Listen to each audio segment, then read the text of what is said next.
Le 8 octobre 2020, l'église de Saint-Sauveur à Souchy, près de Stepanakert, en Artsakh, a subi une attaque par les Azéris.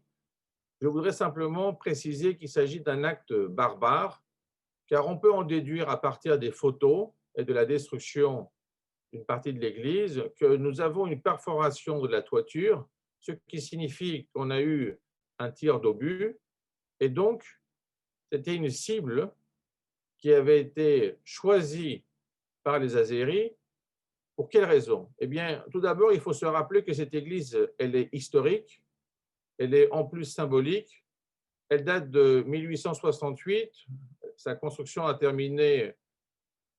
en 1887, elle a un clocher qui est plus ancien de 1858, mais il faut bien se dire qu'elle a un historique entre les deux opposants, puisque déjà en 1920, les Azéris avaient fait des massacres au moment de la période soviétique. Par la suite, ils avaient transformé l'église en grenier à blé, puis en garage, et enfin, durant la guerre de 1989 à 1992, en dépôt d'armes.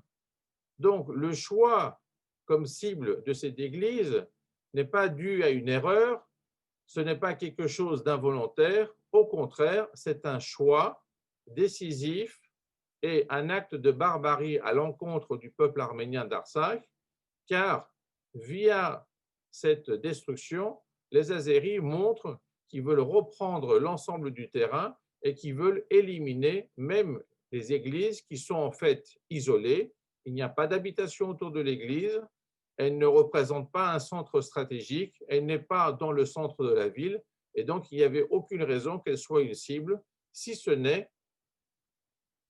en raison de la barbarie des Azéris à l'encontre du peuple arménien.